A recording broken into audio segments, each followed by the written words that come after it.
하나님의 말씀 같이 보겠습니다. 요한복음 10장 11절부터 21절의 말씀을 같이 교독하겠습니다.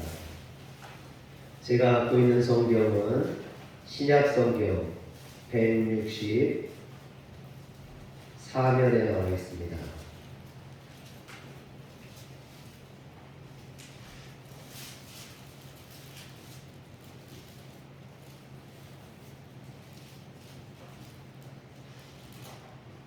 신약성경 요한복음 10장 11절부터 21절까지 교독합니다.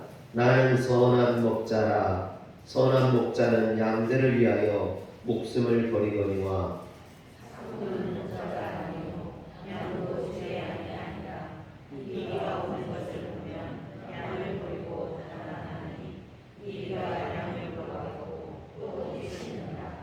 달아나는 것은 그가 삭군인 까닭에 양을 돌보지 아니하니라.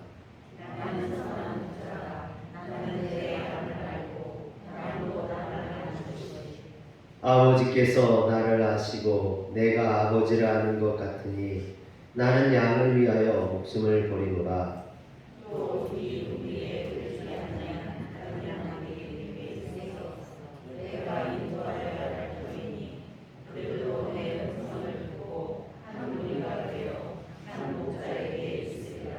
내가 내 목숨을 버리는 것은 그것을 내가 다시 얻기 위함이니 이로 말미암아 아버지께서 나를 사랑하시느니라.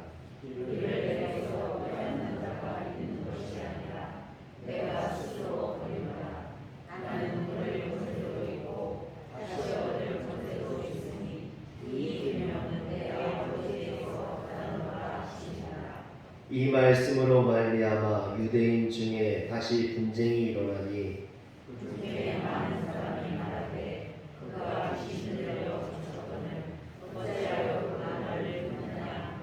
어떤 사람은 말하되 이 말은 귀신 들린 자의 말이 아니라 귀신이 맹인의 눈을 뜨게 할 수 있느냐 하더라. 아멘. 할렐루야. 작년부터 코로나로 인해서 교회가 아무것도 하지 못했었습니다. 제대로 예배도 드리지 못했고 속회나 수련회나 하다못해 야외 예배도 가지 못했습니다. 이처럼 이것도 못하고 저것도 막힌 상황에서 저는 어떤 영적인 무기력함을 느꼈습니다. 그리고 이것이 우리들의 어떤 영적인 침체로 이어지지는 않을까 걱정하고 염려했습니다. 그러다가 이번 사순절 기간에 시편 쓰기를 하면서 저는 개인적으로 참 많은 은혜를 받았습니다. 그러나 코로나 때문에 아무것도 하지 못한다고 생각했었는데 이처럼 시편을 쓰면서 너무나 큰 은혜를 받고 나니까 너무나 감사했어요. 여러분, 아무것도 못하는 것이 아니라 할 수 있구나. 은혜 받을 수 있구나. 이 코로나가 우리가 은혜 받는데 우리의 신앙을 더욱더 성숙해지는데 전혀 방해가 되지 않는다는 걸 깨달았습니다. 그래서 신앙을 위해 더 노력해야겠다라는 소망이 생겼습니다. 사랑하는 성도 여러분, 생각해보면 인류 역사에는 늘 크고 작은 문제들이 있었습니다. 그럼에도 복음은 그 모든 문제를 이겨냈습니다. 지금도 코로나가 문제가 아닙니다. 우리가 우리 신앙을 위해 조금만 노력하면 얼마든지 은혜 받을 수 있고 얼마든지 영적인 성숙을 이룰 수 있습니다. 그러므로 사랑하는 성도 여러분, 여러분들의 영혼을 위해서 노력하는 성도들 되시길 주의 이름으로 축원합니다. 또 오늘 드리는 이 예배가 여러분의 영혼이 소생하는 시간, 은혜 받는 그런 시간 되시길 주의 이름으로 축원합니다. 오늘 말씀을 좀 이해하기 위해서는요, 이 요한복음의 구조를 좀 알아야만 합니다. 요한복음 1장부터 12장까지는 요한복음의 전반부로 7가지 표적을 통해서 예수님께서 자신이 누구인지를 설명하시는, 보여주시는 그런 말씀입니다. 특히 바로 전장인 10장 앞에 있는 9장에 보면 예수님께서 그 중에 7가지 표적 중에 6번째 표적을 보여주십니다. 그래서 날 때부터 소경됐던 자를 고쳐주심을 통해서 자신이 이 세상의 빛이시오, 우리의 소망 되심을 보여주시죠. 이런 신적인 권능을 지니신 메시아이심을 입증해 보여주십니다. 그러나 유대 종교 지도자들과 바리새인들은 예수님이 안식일에 소경을 고쳤다 하여서 예수님을 하나님으로부터 온 자일 수 없다라고 우겼습니다. 왜냐하면 하나님께서 정하신 그 안식일을 어떻게 하나님께로부터 온 자가 범할 수 있느냐라는 거죠. 그리고 예수님을 그리스도로 고백하지 못하도록 사람들을 협박하고 겁박했습니다. 고침을 받았던 소경이 예수님께 공개적으로 신앙을 고백을 하자 그를 출교해 버렸죠. 그런데 주님께서는 이처럼 바리새인들로부터 출교당한 소경되었던 자를 다시 찾아오셔서 그를 위로해 주시고 그가 예수님을 주로 고백할 수 있게 해주셨습니다. 그러나 당신을 거부했던 유대 종교 지도자들과 바리새인들을 향해서는 너희들이 영적인 소경된 자라며 그들을 책망하셨습니다. 그리고 나서 이제 10장에 와서 선한 목자에 대한 이런 말씀을 주님께서 주시는 겁니다.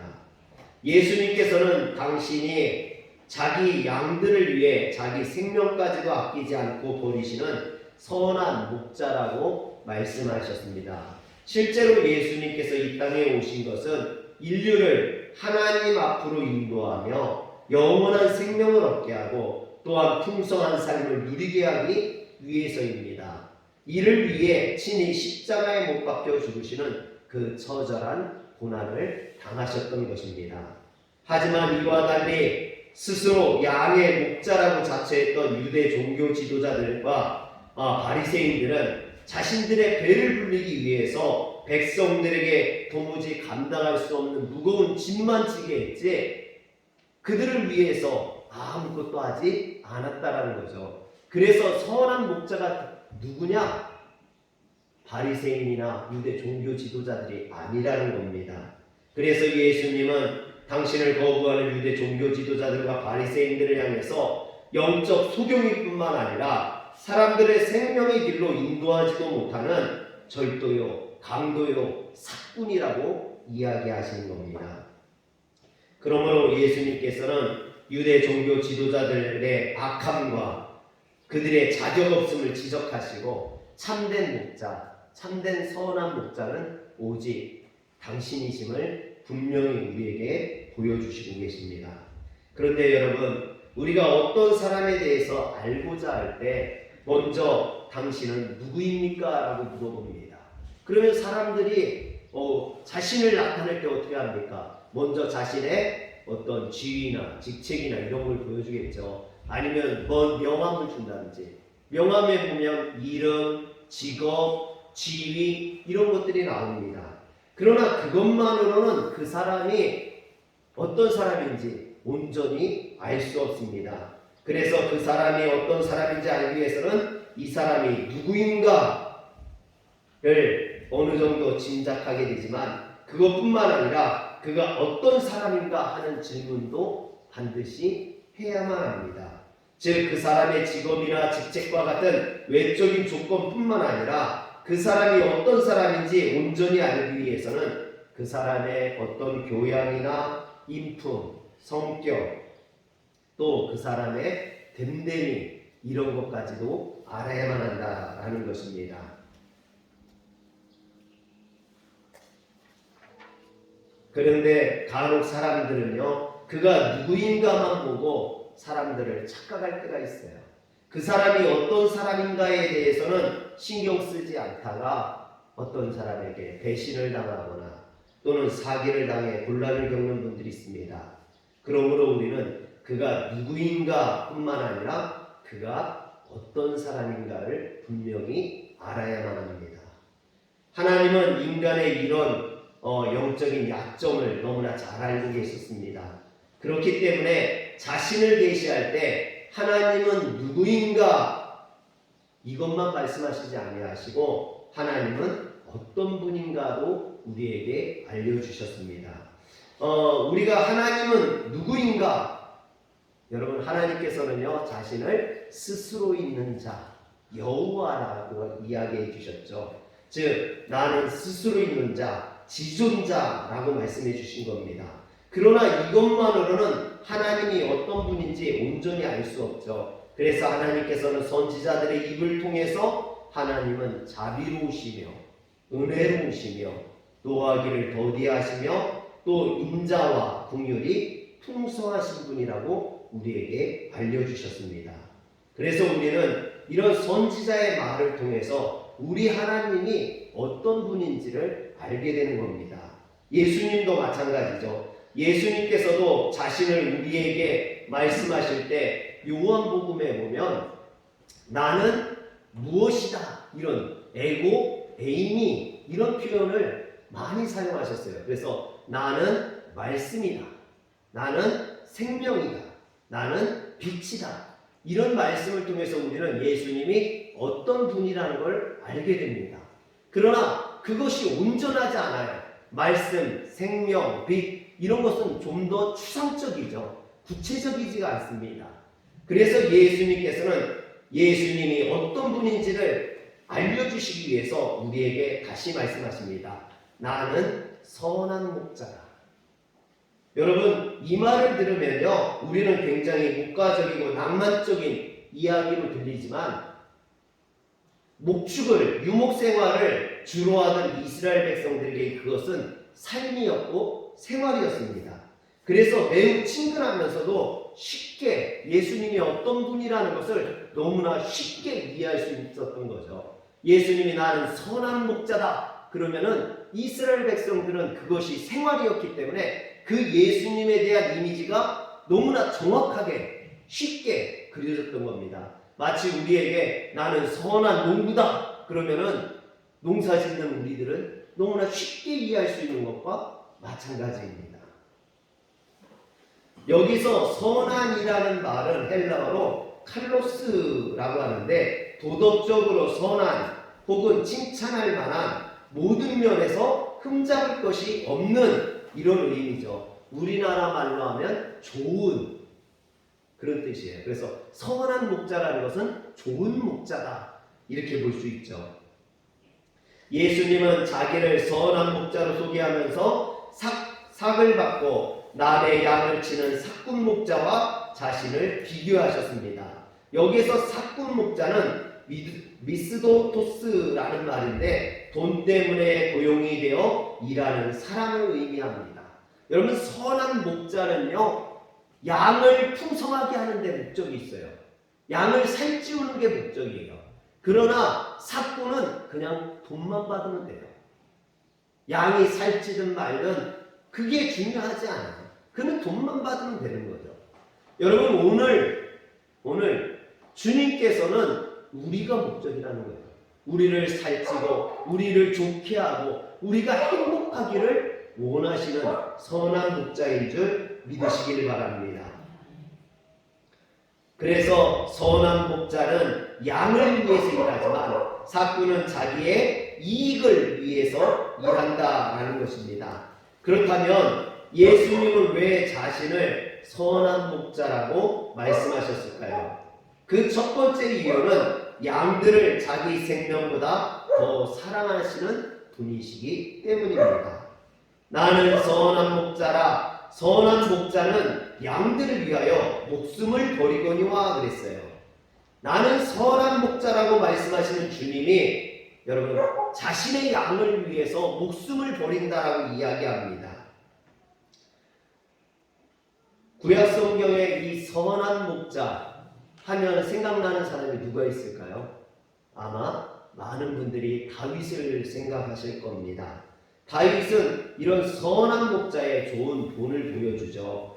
사무엘상 17장에 보면 다윗이 골리앗과 싸우러 나가기 전에 사울왕에게 자신이 아버지의 양떼를 지킬 때 겪었던 이야기를 합니다. 그래서 사무엘상 17장, 소연아 17장 34절 35절을 보면 다윗이 사울에게 말하되 주의 종이 아버지의 양을 지킬 때 사자나 곰이 와서 양떼에서 새끼를 물어가면 내가 따라가서 그것을 치고 그 입에서 새끼를 건져내었고 그것이 일어나 나를 해하고자 하면 내가 그 수염을 잡고 그것을 쳐 죽였나이다. 여러분, 다윗은 곰이 양 새끼를 물고 가면 쫓아가서 곰과 싸워서 그 새끼를 다시 찾아왔다라고 그럽니다. 여러분, 만약에 다윗이 사건이었다면 굳이 쫓아가서 그것을 찾아오지 않았다라는 거죠. 왜냐하면 이것은 목숨을 걸어야만 가능한 일입니다. 곰과 싸우는, 사자나 이리와 싸우는 일은 목숨을 걸지 않고서는 할 수 없는 일이죠. 이것은 사건을 할 수 없는 겁니다. 오직 선한 목자만이 이처럼 목숨을 걸고 양을 위해서 싸워준다라는 것입니다. 그래서 주님은 우리에게 선한 목자가 되신다라고 말씀하시는 거죠. 헨리 나우엔이라는 학자가 있습니다. 그는 심리학자요 신학자입니다. 오랫동안 노틀담 대학과 예일 대학, 하버드 대학에서 교수로 지냈습니다. 그러면서도 매년 정말 무게 있는 그런 책을 써낼 정도로 부지런한 분이었습니다. 그가 1996년에 소천하셨는데요. 소천하기 10년 전 캐나다에 있는 데이브레이크라는 정신지체 장애 수용기관에 들어가서 10년 동안 자신의 노년을 그곳에서 봉사했습니다. 그가 이 10년 동안 돌봤던 사람이 아담이라는 25살의 청년이었는데요. 이 청년을 돌보다 자신의 마지막 10년을 다 썼습니다. 필립 얀시라는 유명한 기독교 저술가가 이 나우엔 박사를 찾아가서 이런 말을 했습니다. 박사님에게는 해야 할 일이 너무 많고 또 아직 써야 할 책도 많은데 왜 여기에서 이런 일을 하고 있습니까? 이런 일들은 다른 사람이 해도 되지 않습니까? 그러자 이 나우엔 박사가 뭐라고 했냐면, 내가 여기 와서 이 젊은이를 돕는 것은 젊은이를 위해서 무엇을 해주려는 것이 아니라 나를 위해서 하는 것입니다. 오히려 내가 많은 유익을 얻고 있습니다. 이 아담이라는 청년을 통해 진정으로 사랑한다는 것이 무엇인지를 알 수 있고 어떻게 하면 사랑할 수 있는가를 배울 수 있으며 또 영적으로 심한 장애를 안고 있는 우리들을 하나님이 어떻게 사랑하고 계신지를 조금이나마 깨달을 수 있습니다. 그래서 이런 일을 하고 있는 것입니다. 저는 하나님 앞에서 오늘 우리의 모습 역시 이와 같아야 된다고 생각을 합니다. 예수님께서 나는 선한 목자라, 선한 목자는 양을 위하여 목숨을 버리노라, 그래서 내가 너를 위해 십자가를 지셨노라 말씀하셨지만 우리는 그것에 대해서 별 감동을 받지 못하고 있습니다. 왜? 영적으로 병들었기 때문에, 영적인 지체장애에 걸려있기 때문에 우리는 하나님의 그 사랑의 고백을, 주님의 그 희생을 보면서도 깨닫지 못하고 감동받지 못하고 있다라는 거죠. 그만큼 우리는 영적으로 심각한 장애를 앓고 있습니다. 마치 음란한 여인 고멜처럼 사랑받아도 그것이 사랑인지 깨닫지 못하고 사랑하는 자를 저버리고 다른 곳에 가서 사랑을 갈구합니다. 그럼에도 불구하고 우리 주님은 우리를 버리지 아니하십니다. 호세아가 그 집 나간 고멜을 찾아가서 다시 아내로 받아들이고 집으로 데리고 오는 것처럼 우리 주님은 우리를 불러 푸른 초장 실만한 물가로 다시 인도해 주시는 줄 믿으시길 바랍니다. 그러므로 우리는 선한 목자 되신 우리 주님을, 그 음성을 듣고 그 주님을 따를 수 있어야만 합니다. 나를 위해 죽으신다라고, 여러분 오늘 우리가 읽은 말씀을 다시 한번 집에 가서 돌아보세요. 읽어보세요. 주님이 우리를 위해 죽으신다라는 말이 4번이나 나옵니다. 주님께서 내가 너를 위해서 죽겠노라라고, 나는 너를 죽기까지 사랑한다라고 말씀하시는 그 주님의 그 사랑의 고백을 여러분 깨달을 수 있기를 바랍니다. 이건 선한 목자만이 할 수 있는 거예요. 그래서 저는 이 목자에 대한 주님의 말씀을 들으면요 생각나는 찬양이 하나 있습니다. 찬송가 570장, 제가 너무나 좋아하는 그런 찬양입니다. 우리 한번 570장을 한번 같이 찬양해 볼까요?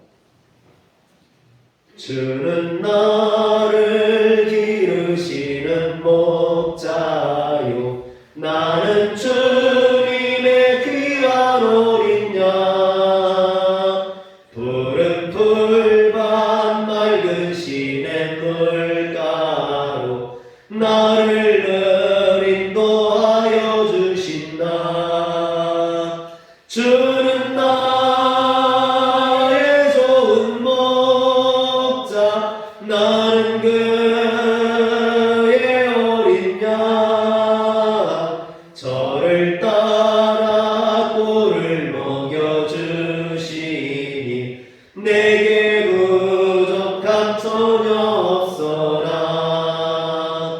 예쁜 새들 노래하는 아침과 노을 비낀 고운 화모네, 사랑하는 나의 목자 음성이 나를 언제나 불러주신다.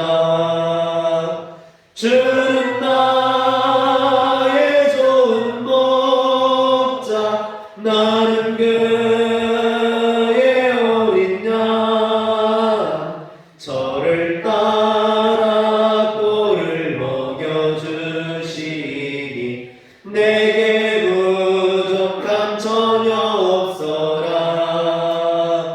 못된 짐승 나를 앱지 못하고 거친 비바람 삼지 못하리. 나의 주님 강한 손을 펼치사 나를 주야로 지켜주신다. 주는 나의 좋은 목자, 나는 그의 어린 양, 저를 따라 꼴을 먹여주시니 내게 부족함 전혀 없어라. 주는 나의 좋은 목자, 주는 나의 좋은 목자, 나는 그의 어린 양, 저를 따라 꼴을 먹여주시니 내게 부족함 전혀 없어라. 아멘. 여러분, 나의 목자 되신 그 주님의 음성을 따라가면 그 주님께서 못된 짐승으로부터 우리를 지켜주시고 또 그 거친 비바람으로부터 우리를 보호해 주시고 우리를 푸른 조장 쉴만한 물가로 철을 따라 꼴을 먹여주시는 줄, 그래서 내게 부족함이 없게 하시는 줄 믿으시기를 바랍니다. 예수님이 자신을 선한 목자라고 말씀하시는 두 번째 이유는 양들을 너무나 잘 아시기 때문입니다. 14절에 보면 나는 선한 목자라, 내가 내 양을 알고 양도 나를 아는 것이 그랬습니다. 또 27절에 보면 내 양은 내 음성을 들으며 나는 저희를 알며 저희는 나를 따르느니라 그랬습니다. 여기서 안다라는 말은요 기모스코라는 말인데 히브리어로는 야다에 속합니다. 하나님을 안다라는 뜻이죠. 이는 관찰과 경험을 통해서 아는 것을 뜻하기도 하고요, 또는 쌍방이 서로 아는 것을 말합니다. 내가만 아는 게 아니에요. 상대도 나를 아는 거죠. 서로를 아는 겁니다.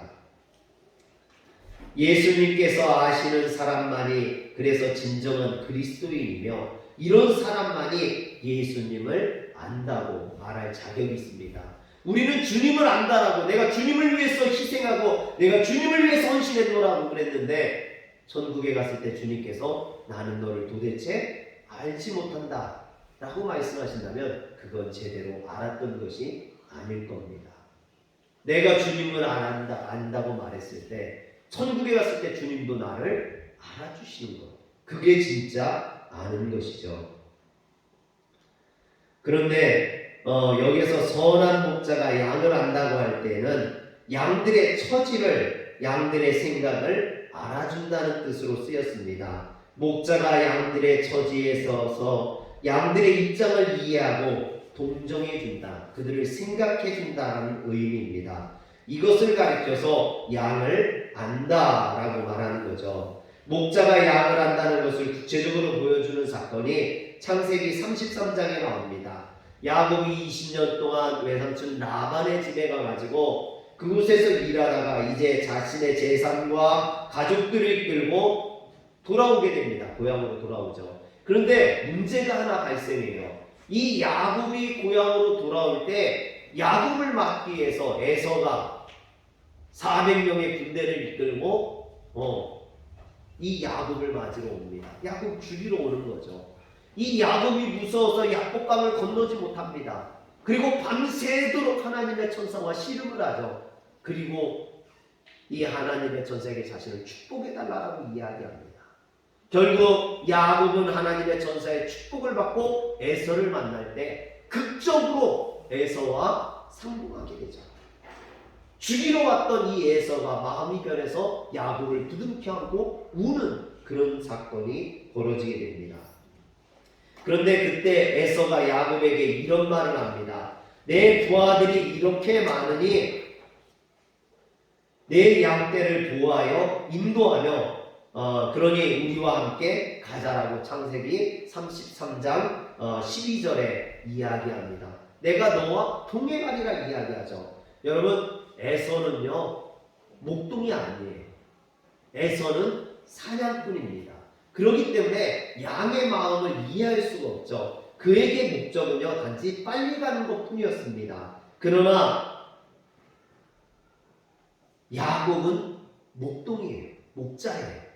양을 이해합니다. 그래서 야곱이 뭐라고 에서에게 이야기하냐면 13절 14절 보면 내게서 새끼 딸린 양과 소가 있습니다. 하루만 과하게 몰면 모든 떼가 죽을 수 있으니 형님은 전보다 먼저 가십시오. 나는 앞에 가는 짐승과 자식의 행보대로 천천히 인도하여 가겠다라고 이야기합니다.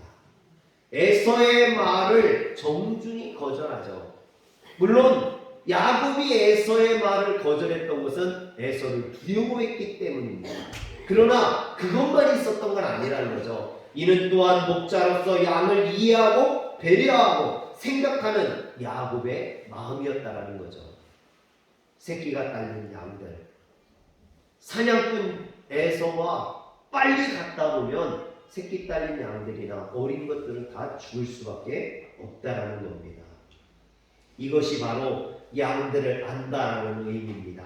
예수님은 이처럼 양들을 처지를 알아주시는 바로 그러한 선한 목자이십니다. 그래서 우리들의 처지와 우리들의 상황을 이해해 주실 뿐만 아니라 우리를 위해서 간구해 주시고 우리를 위해서 기도하시는 줄 믿으시길 바랍니다.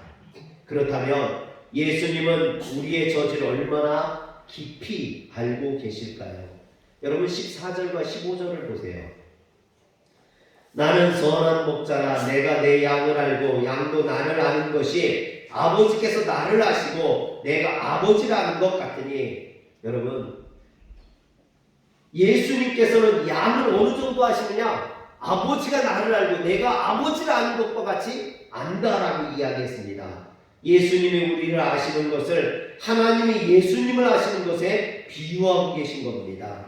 예수님은 그런데 곧 하나님이십니다. 하나님이 곧 예수님입니다. 예수님의 모든 생각이 곧 하나님의 생각입니다. 그 두 분 사이에는 어떤 간격도 어떤 틈도 없습니다. 그러므로 이와 같은 지식은 인간의 논리로 설명이 불가능한 논리인 것입니다. 그만큼 하나님이 예수님을 알듯이 주님은 우리를 알아주신다는 것입니다. 그래서 우리의 머리털까지도 세시고 우리의 마음속 깊은 곳까지 그 생각까지도 주님은 감찰하시는 줄 믿으시길 바랍니다. 그래서 우리의 생각을 하시는 그 주님께서 우리의 필요를 따라 우리의 생각을 따라 인도하시고 보호하시고 그러는 줄 믿으시길 바랍니다. 어떻게 나를 잘 아시기 때문에 진정으로 나를 이해해 주시고 나를 도와주실 수 있습니다.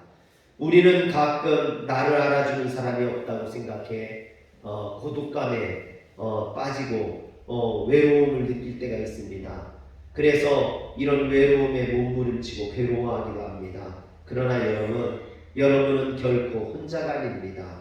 우리 주님이 여러분들을 너무나 잘 아시고 그래서 여러분들을 배려해 주십니다. 여러분들과 함께 해 주십니다. 우리가 사는 세상은 어떻습니까? 사회는 어떻습니까? 다른 사람을 생각하고 이해해 줄 만한 또 알아줄 수 있는 여유가 없습니다. 경쟁 사회에서 내가 살려면 너를 죽여야 되는 그런 강박관념에 시달리는 그런 사회입니다. 이것이 오늘날 우리의 현실이죠. 내가 남을 알아줄 수도 없고 알아줄 틈도 없고 다른 사람이 나를 알아주지도 않을 뿐만 아니라 그것을 기대할 수도 없습니다. 오늘날 우리는 이처럼 참으로 외로운 세상, 각박한 세상을 살고 있습니다. 그러나 우리에게는 선한 목자 되신 예수님이 계십니다. 예수님이 왜 자기를 선한 목자라고 말씀하셨습니까? 나의 처지를 이해해 주시기 때문에, 누구보다도 나를 잘 아시기 때문에, 내가 무엇에 약한지, 왜 불안해하는지, 왜 자주 넘어지는지, 왜 울고 있는지, 왜 기가 죽어 있는지 주님은 다 아십니다. 나를 사랑하시기 때문에 나를 알아주시고, 나를 아시기 때문에 나를 불쌍히 여겨주시고 나를 구원해 주십니다. 그러므로 우리가 해야 할 일은 절망이 아닙니다. 슬퍼하거나 실망하지 않습니다. 여러분, 사도 바울이 빌립보서 4장 6절에 아무것도 염려하지 말고 오직 모든 일에 기도와 간구로 너희 구할 것을 감사함으로 하나님께 아뢰라 했습니다. 그렇습니다.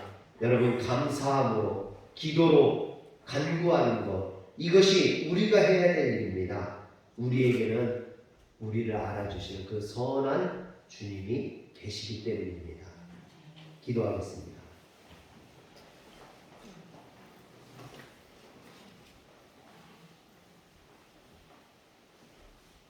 전능하신 하나님, 감사합니다. 우리의 선한 목자가 되어 주셔서 우리를 너무나 잘 아시고 우리를 아시기에 우리를 구원해 주시기에 합당하신 주님, 오늘도 주님 앞에 나와 우리의 부족한 모습, 연약한 마음, 상처받은 마음, 힘들고 어려운 세상의 일들, 가정의 문제들 주님 앞에 내려놓습니다. 주님, 우리의 이 모든 고난과 이 어려움을 주님은 아시오니 주님께서 해결해 주시고 위로해 주시고 우리를 구원해 주시옵소서. 우리 주 예수님의 이름으로 기도합니다. 아멘.